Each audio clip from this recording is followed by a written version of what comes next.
got weapons and stuff like that, but because it's the makers of the Project Gotham games, it does actually feel a lot like a real racing game. So I'll just cut past all this server stuff. Oh, thankfully it's actually done. At the start you basically got single player or multiplayer. It's 4-player split screen multiplayer on the same console. That is excellent, I love that. It's also got online.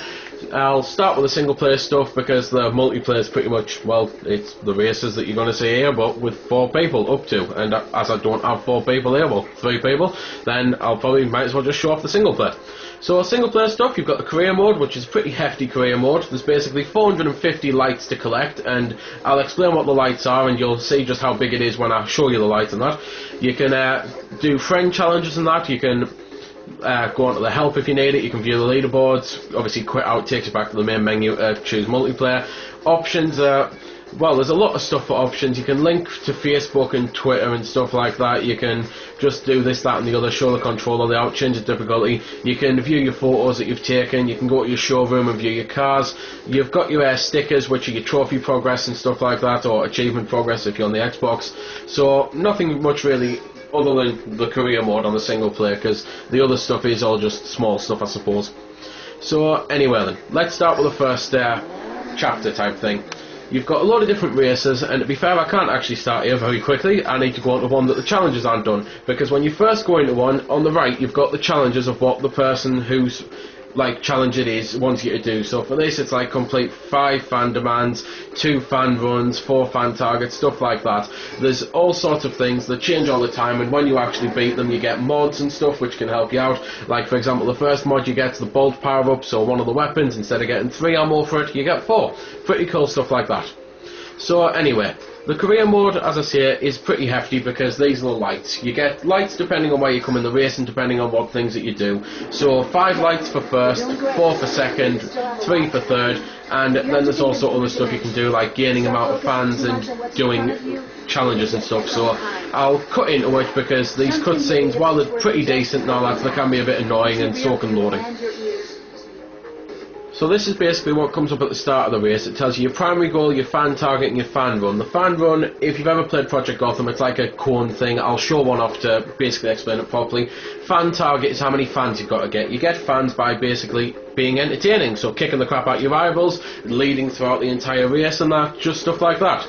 Then when you click into that, you've got a choice of cars. You unlock cars by actually getting the fan stuff and that, and by completing the challenges, so it's something that's well worth doing. There's all sorts of car types. There's grip types, so obviously you've got good grip. There's drift types, there's off-road, there's balance, just stuff like that. In all honesty, I actually prefer purely playing as the grip cars because I'm no good with drifting on the game or anything, so I'm best off just having good handling for corners.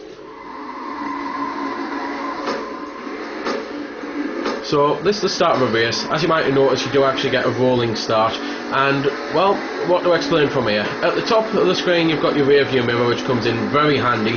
Unfortunately that's not on the multiplayer, but as you might have already figured out why, it's because it takes up too much room. Then in the dead centre of that you might notice these little green lights. They're your car's energy. Now if you get destroyed, don't worry about it, you don't lose the race or anything, you just come back on. So it's just one of those. It's a big penalty because obviously you have to wait to respawn and that, and it's something that I'm probably going to have done very soon. Before I explain the rest of the stuff, I've actually started one of these fan things, so I'll explain these. As you can see, there's now beams of light on the road, and you've just got to basically go through all the gates, and you've got a time to get to the next gate, and it just keeps extending as you get them, and you go through a lot of them, and that's simply it. So once you've done that on one lap, you don't need to do it on the others. You've passed the challenge, and there you go, you've completed it for the race, as long as you then win the race, or at least place in the race. So top right you've got your radar on that, and you've also got your current number of fans. Top left you've got your position out of 20 cars, because that's one of the cool things, it is 20 player, even online I believe it's 20 player. You've then got what current light you're going to get if you place at that place. So as soon as you hit 3, well third, then it shows the lights and that. As soon as you hit 2, obviously it shows 4 lights. And then on your car you've actually got the weapon system. There's 8 different collectibles overall, because there's some like the wrench here which fixes your car, there's turbos you can get, there's electric weapons you can get, there's homing missiles, there's mines, and pretty much all of the weapons, like whether they be defensive or offensive, can be fired in front or behind. So if someone's chasing you, fire them behind. If someone's in front of you, fire them in front. And this even works with the mines. You can just shove the mines right in front of someone. It's really cool. And as I say, as you're going around the race, beating the crap out of things and just doing this, that and the other, it'll come up what you've got, how many fans and that you've just gained and stuff like that. So shooting someone with the electric weapon, I believe something like you get 10 fans. And that's how you get your fan target throughout the race. You just keep totting it all up until you get the 900, 1200, etc. Whatever you need.